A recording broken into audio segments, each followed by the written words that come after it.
आदाब। सहारा news network में आपका खैर मकदम है। आप देख रहे हैं आलमी सहारा।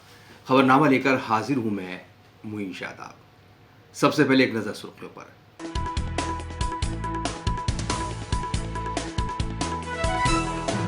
झारखंड के वज़ीर-ए-आला हेमंत सोरेन के पर्सनल सेक्रेटरी के घर पर इनकम टैक्स के छापे, रांची और जमशेदपुर समेत 9 जगहों पर कार्रवाई।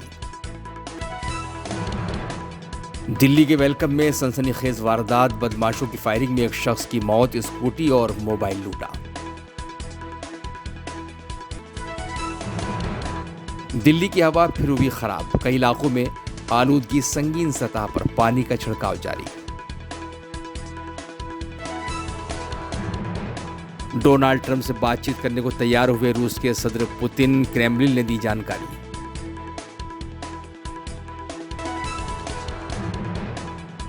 और यमन के हौसी बागियों ने अमेरिका का जासूसी ड्रोन मार गिराया, यमनी फौज ने जारी की फुटेज।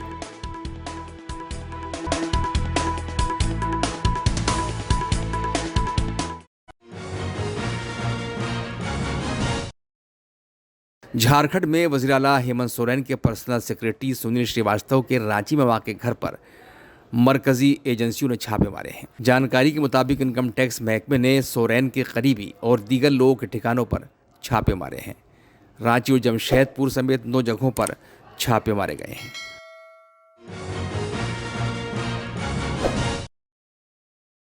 उत्तर प्रदेश के फिरोजाबाद में आगरा लखनऊ एक्सप्रेस वे पर एक बस हादसे का शिकार हो गई।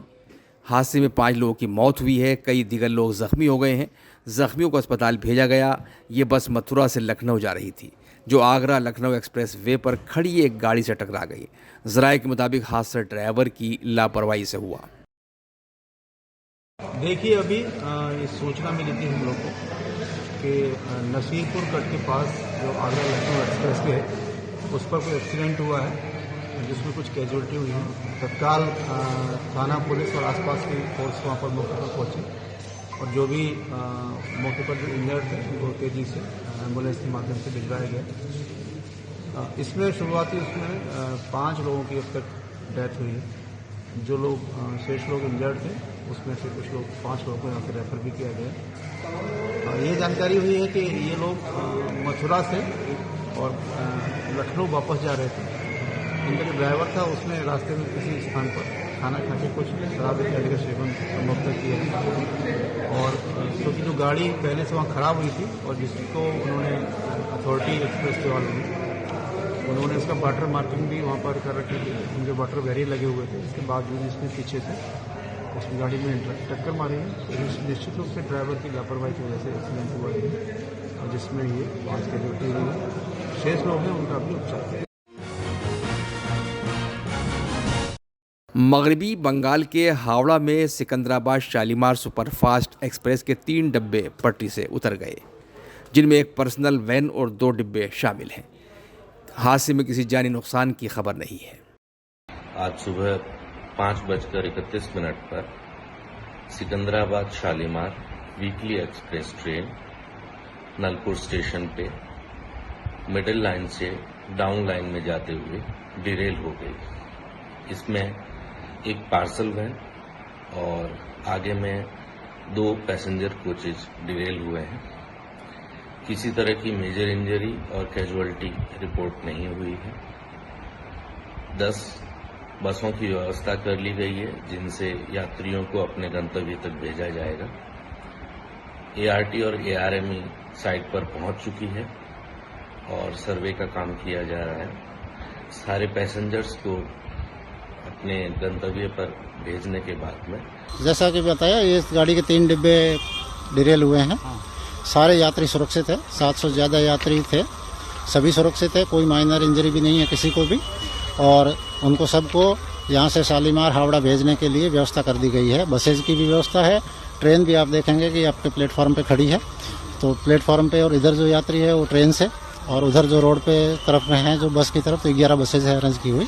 तो बस वगैरह ऑलरेडी 2-3 बसें निकल चुकी है, तो सारा उनको इवैक्यूएट कर लिया गया है। सब सुरक्षित है, किसी कोई वैसी व्यवस्था नहीं है। बाकी अब जो रेस्टोरेशन का काम है वो शुरू हो रहा है तो इसमें जितना टाइम लगेगा। सर, इस सेक्शन पे अभी रेल जो है लोकल या दूरगामी जो है चल रही है या पूरी तरह से बंद है? नहीं, इसमें जो अप लाइन है जो टुवर्ड्स खड़गपुर, हावड़ा से खड़गपुर साइड की लाइन चालू है, उसमें कोई व्यवधान नहीं है।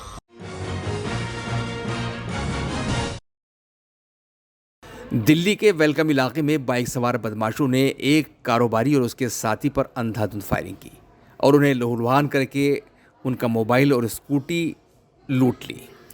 इस हादसे में एक शख्स की मौत हो गई है जबकि दूसरा जख्मी है। अपनी बाइक को बदमाश मौके पर ही छोड़ गए। हमले का शिकार जींस कारोबारी नदीम और उसके दोस्त को जीडीबी में भर्ती कराया गया, जहां डॉक्टरों ने नदीम को मुर्दा करार दे दिया।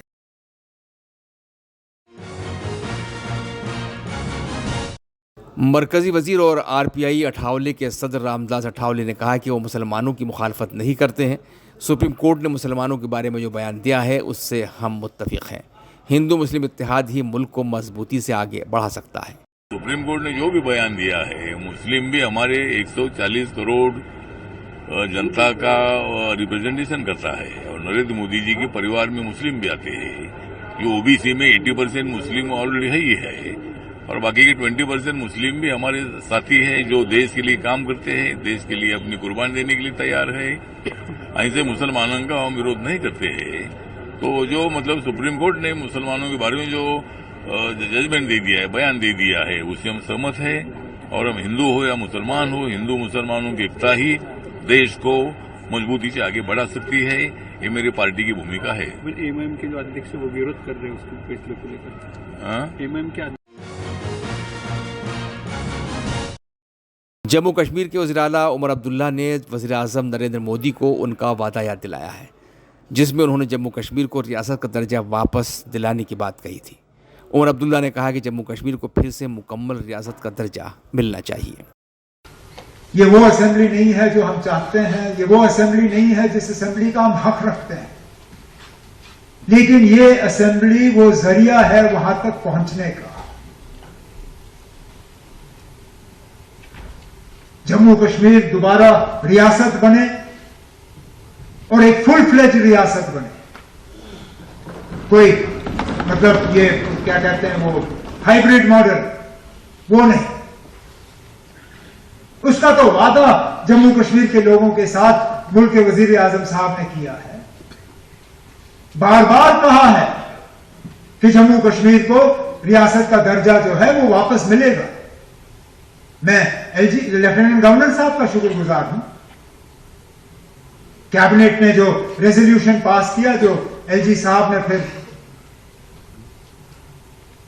हमें वापस किया, उसको मैं दिल्ली ले गया। मैंने उसकी कॉपी वजीर आजम साहब को सौंपी, उसके साथ अपना डीओ लेटर जोड़ा कि आप जो जम्मू कश्मीर के लोगों के साथ जो वादा किया गया है फुल स्टेटहुड का, उसको फौरी तौर पर पूरा किया जाना चाहिए। और मेरी मीटिंगें जो हैं बड़ी कामयाब रही, चाहे वो होम मिनिस्टर साहब के साथ हो या प्राइम मिनिस्टर साहब के साथ। मैं उम्मीद करता हूं कि बहुत जल्द जम्मू कश्मीर को दोबारा रियासत बनाने का जो प्रोसेस शुरू होना है वो हो जाएगा।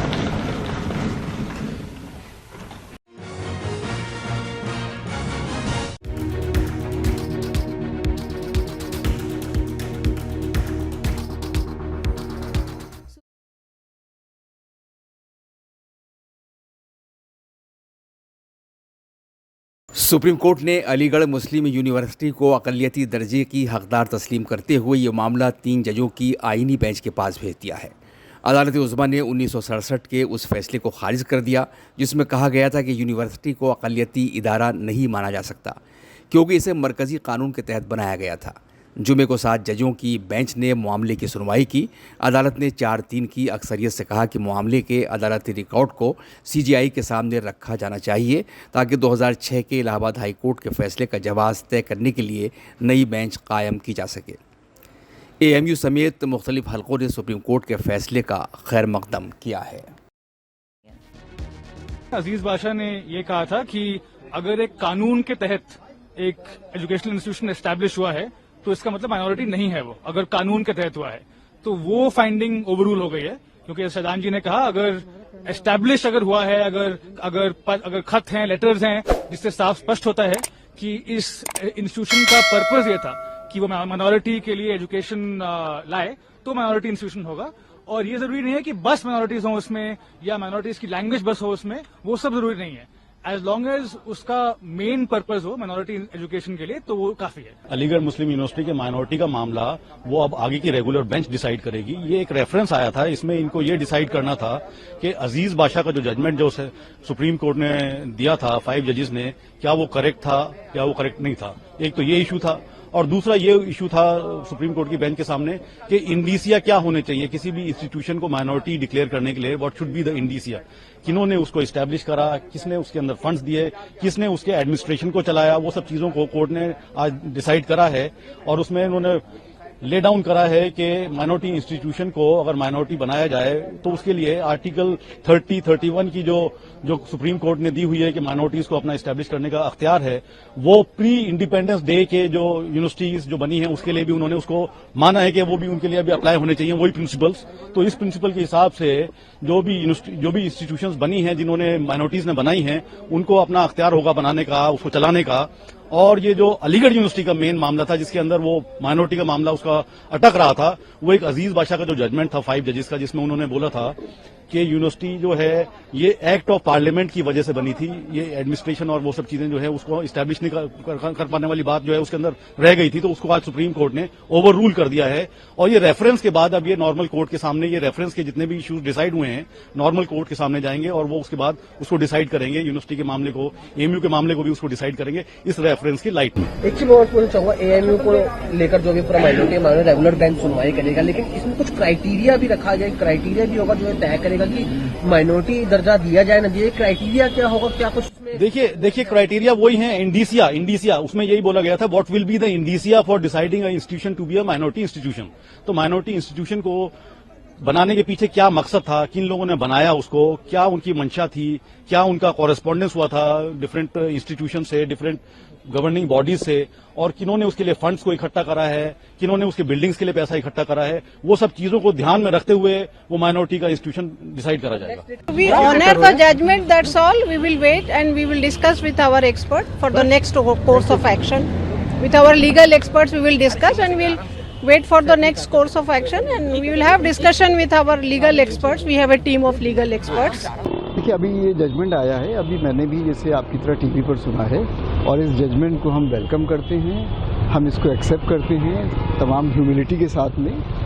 और आगे की तो कोई भी चीज़ नहीं कही जा सकती जब तक कि पूरा जजमेंट नहीं पढ़ा जाए, लेकिन इसको अगर हम 2 जुमलों में बात करें, 2 वाक्यों में, तो इसको हम एक्सेप्ट करते हैं और इसको हम वेलकम करते हैं। अभी जो सुप्रीम कोर्ट ने कहा है कि 3 जजों की बेंच जैसे कंटिन्यू सुनवाई करेगी, उस पर क्या?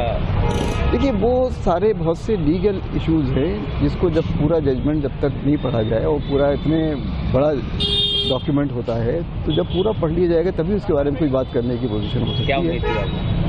नहीं, इस वक्त अभी इस स्टेज में कुछ कहना मुश्किल है, लेकिन अभी यही कह सकते हैं कि ये जजमेंट है और हमारे लिए खुशी की बात है। सर एएमयू के लिए माइनॉरिटी करेक्टर होना कितना मायने रखता है और क्या इससे क्या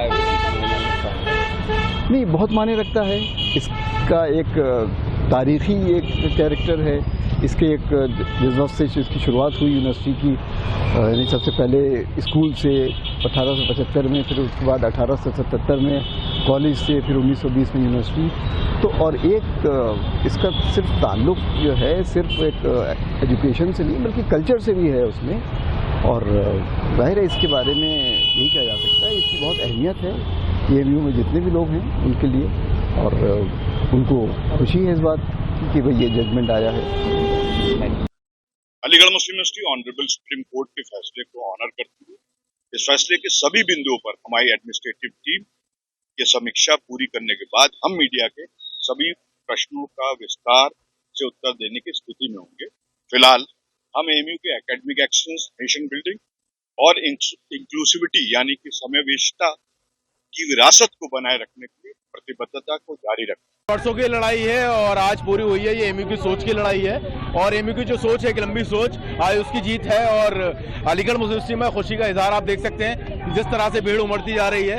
और धीरे धीरे अलीगढ़ मुस्लिम यूनिवर्सिटी के बाबतियत गेट पे एक बड़ा हुजूम नजर आएगा, जो कि इस बात की गवाही देगा कि जुडिशरी का जो फैसला है उसका खैर मकदम करते हैं, उसका इस्तेमाल करते हैं। और ऐसे फैसलों का हर एक युवा खड़े होकर सलाम करता है, सलूट करता है और इस फैसले को खैर मकदम करते हुए बाहें भर के गले लगाने की कोशिश करते हैं। नहीं, देखिए, उम्मीद पर दुनिया कायम है, देख के आए सबको सारी चीजें। दिल्ली में आलूदगी की सतह मुसलसल ख़राब दर्जे पर है। अक्षरधाम और कर्तव्य पथ इलाकों में धुंध की परत छाई रही। दिल्ली का AQI 393 पर पहुंच गया है, जो बहुत ख़राब के ज़ुमरे में है। धूल से पैदा होने वाली आलूदगी को कम करने के लिए PWD की गाड़ियां पानी का छिड़काव कर रही हैं। दूसरी तरफ जमुना नदी की सतह पर जहरीले झाग की परतें अभी मौजूद हैं। फिल्म अदाकार अजय देवगन ने अपनी फिल्म सिंघम अगेन की कामयाबी पर कहा है कि वो रोहित शेट्टी को अच्छी तरह जानते हैं। उन्होंने कहा कि उन्हें पता है कि उसे क्या चाहिए, उसे भी उनके बारे में पता है कि वो किस चीज़ के साथ आसानी महसूस करते हैं। आई थिंक फ़ायदा ये होता है कि मैं रोहित को अच्छी तरह जानता हूँ, तो मुझे पता है कि उसको क्या चाहिए। और रोहित को मेरी पर्सनालिटी के बारे में भी पता है, तो उसको पता है कि मैं कैसे प्रेजेंट करूँगा, क्या किस चीज़ में कंफर्टेबल हूँ, किस चीज़ में नहीं हूँ। तो एक उस बॉन्डिंग की वजह से एक अच्छा स्क्रिप्टिंग लेवल पे काम अच्छा हो जाता है। और जब ये फिल्म बन रही थी सर, इसमें मल्टी स्टार कास्ट ऐड होती रही, किस तरह से? ऐड नहीं होती रही, शुरू से यही प्लान था। शुरू से अर्जुन की एंट्री हुई थी, हमें पता चला लास्ट मिनट एंट्री हुई। हाँ, तब विलन की कास्टिंग जरूर थी, बट वो कास्टिंग लास्ट मिनट हुई। And we all were very happy. और टचवुड आज काफी लोग कुछ उल्टा सीधा बोल रहे थे, लेकिन आज अर्जुन ऑडियंसेस को बहुत पसंद आ रहा है और मैं बहुत खुश हूँ उसके लिए। क्योंकि जब एक आदमी मेहनत करता है और एक अच्छा एक्टर होता है, उसको अपना ड्यू कभी ना कभी तो मिलता ही है। जो अर्जुन को मिलना शुरू हुआ है, तो आई थिंक ये उसके लिए एक बहुत अच्छी शुरुआत है। ये थोड़ा अनफेयर भी होता है सर, इंडस्ट्री निगलेक्ट कर देती है उसकी, एक फ्लॉप, 2 फ्लॉप, 4 फ्लॉप हो गया तो उसको मौके नहीं मिलते। वो पार्ट ऑफ द गेम है, उसको ना हम बदल सकते हैं ना कोई बदल सकता है। बस अपना काम करते रहो, मेहनत करते रहो, सही वक्त पे, सही टाइम पे सही प्रोजेक्ट बनता है और तब आप अपने आप को प्रूव कर सकते हो, जो अर्जुन ने किया। जब ये फिल्म आई सर, इसकी अनाउंसमेंट आई दिवाली पे, अचानक से 2 फिल्मों का आ जाना, सर क्या ये क्लैश टाला जा सकता था? सबने टालने की बहुत कोशिश की, वो हुआ नहीं। मैं तो चाहूंगा कि कभी कोई क्लैश हो ना हो, क्योंकि उसमें नुकसान फिल्म इंडस्ट्री का ही होता है। बट अब हमारी फिल्म हम हट नहीं सकते थे, क्योंकि दिवाली, और जैसे आपने फिल्म अगर देखी, जो थीम है रामायण की कि 9 दिन दिवाली से पहले से कहानी शुरू होती है, तो अब ठीक है, दोनों पिक्चरें अच्छी चल रही हैं। आपने इस फिल्म के दौरान कोई ऐसा यादगार किस्सा जो आप हमारे दर्शकों से कुछ शेयर करना चाहें, जो याद है? ऐसा कुछ नहीं है, बट काफी मुश्किल फिल्म थी, क्योंकि बहुत बड़ा स्केल था और इतनी बड़ी कास्ट थी। बट सब स्मूथली निकल गया, तो वो सबसे ज्यादा जरूरी था। सर आपने मीम्स देखे हैं जो आता माजी चटकली से लेके और जो हाथ हिला? मैंने बहुत ज्यादा मीम्स देखे नहीं है, लेकिन मीम्स कुछ बहुत फनी होते हैं और उसको हेल्दीली अपने आजकल तो लोग मीम्स खुद बनाते हैं अपनी फिल्मों का प्रमोट करने के लिए, तो I think it's fun. But जब भी आप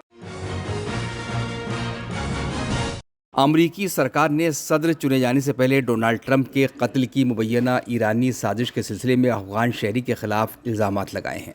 वजारत इंसाफ ने 51 साला फरहाद शकेरी के खिलाफ मुकदमा खोल दिया है, जिसमें इल्ज़ाम लगाया गया था कि उसे ट्रंप को मारने के लिए एक मंसूबे पर काम करने की जिम्मेदारी सौंपी गई थी। अमरीकी सरकार ने कहा है कि शकेरी को गिरफ्तार नहीं किया गया है और माना जाता है कि वो ईरान में है। अमरीका के नौमुंतखब सदर डोनाल्ड ट्रंप ईरान के खिलाफ दोबारा सख्त कदम उठा सकते हैं। अमरीका गज़ा और लबनान में जारी तनाज़ात के बीच ईरान को कमज़ोर करने और मशरिक़ वस्ता में उसके असर को कम करने के लिए उसके जौहरी प्लांटों और तेल से होने वाली आमदनी को निशाना बनाया जा सकता है। वाज़ेह है कि डोनाल्ड ट्रंप इससे पहले इसराइल से कह चुके हैं कि वो ईरान की एटमी तंसीबात को तबाह कर दे। रूस के सदर व्लादिमीर पुतिन ने डोनाल्ड ट्रंप को जीत की मुबारकबाद देते हुए कहा है कि वो यूक्रेन के बहरान के मुनासिब हल के लिए ट्रंप से बातचीत करने के लिए तैयार हैं। पुतिन ने कहा है कि वो इस बात से मुतासिर हैं कि आखिर किस तरह ट्रंप ने अपने कत्ल की कोशिश के दौरान खुद को संभाला और नायब सदर कमला हैरिस को शिकस्त दी। पुतिन ने ट्रंप को बहादुर शख्स करार दिया।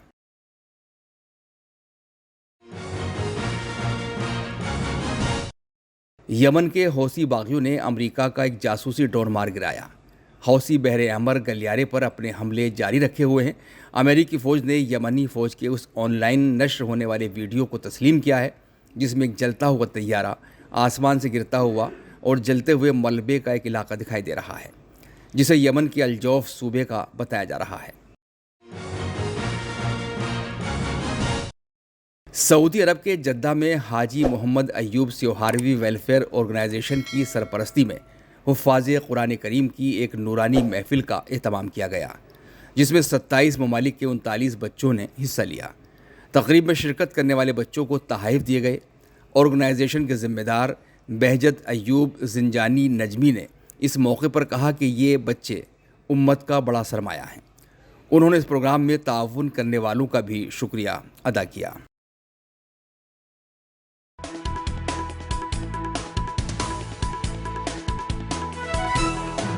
झारखंड के वज़ीर-ए-आला हेमंत सोरेन के पर्सनल सेक्रेटरी के घर पर इनकम टैक्स के छापे, रांची और जमशेदपुर समेत 9 जगहों पर कार्रवाई।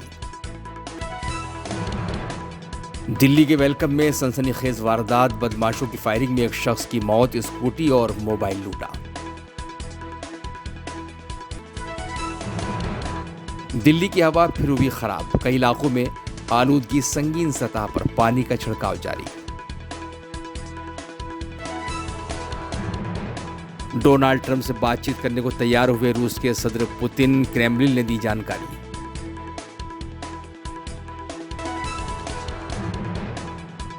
और यमन के हौसी बागियों ने अमेरिका का जासूसी ड्रोन मार गिराया, यमनी फौज ने जारी की फुटेज।